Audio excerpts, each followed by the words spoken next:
팔자주름은 입 옆에 있는 이렇게 입이랑 코 사이 이렇게 가는 주름을 이야기하는데, 보통 요거는 입술을 주변으로 이렇게 있는 괄약근이랑 그것들을 들어 올리는 표정근 사이에 있는 경계에 있는 주름이라서 자세히 보시면 갓난애들도 다 가지고 있는 정상적인 주름이라고 할 수 있겠습니다. 나이가 들게 되면은 팔자주름이 깊어지죠. 왜냐, 이렇게 계속 쓰기 때문에 점점 그 부분에 피부가 얇아지고 콜라겐도 사라지고 그러면서 주름이 깊어지고, 또 하나 큰 이유는 이 위쪽, 이 팔자주름 위쪽에 뼈나 지방이나 콜라겐들이 변화하면서 이렇게 내려오게 되는데, 그러면서 더 많이 접혀서 팔자주름이 심하다라고 느껴지게 됩니다. 보통 팔자주름을 개선하기 위해서 리프팅을 해달라, 당겨달라 이렇게 많이 말씀을 하시는데, 결론은 팔자주름은 당기는 걸로는 쉽지 않다. 꺼진 부분을 기본적으로는 좀 채워줘야 된다 라고 말씀드리고 싶습니다. 보통 팔자주름이 이제 심해지는 경우에 두 가지가 생기는데요. 첫 번째는 요 안쪽에 이걸로 보시면 여기가 이렇게 뼈가 있는데, 요것들이 서서히 줄어들게 되고, 그러면 여기 점점 깊어지겠죠.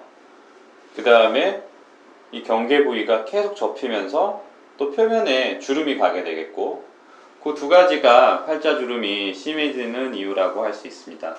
그래서 결론적으로 팔자주름에 어울리는 필러는 요 깊은 곳에는 굉장히 단단한 필러로 그 깊은 곳을 들어줘야 되고, 또 그 표면에 간 주름은 그 주변의 조직과 잘 융화되는 부드러운 필러로 주름을 좀 개선시켜줘야 된다 라고 말씀드릴 수 있습니다.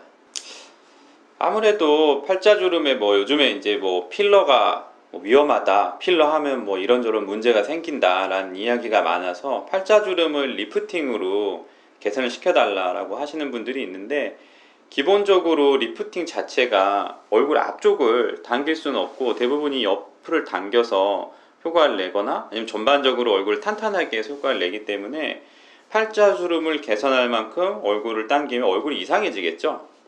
그래서 팔자주름을 당겨서만 안 된다.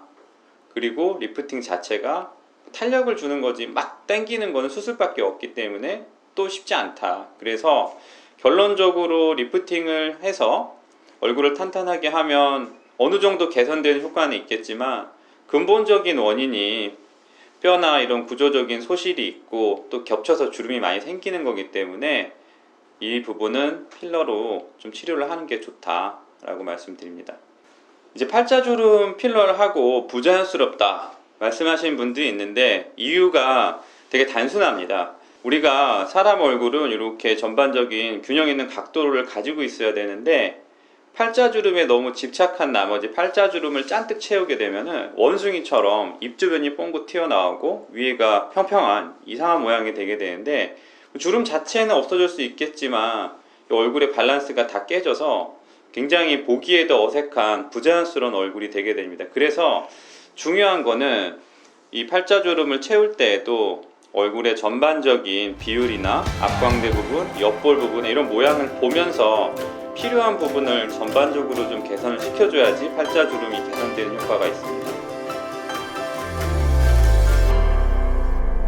구독과 좋아요를 누르면 피부과 인사가 되실 수 있습니다.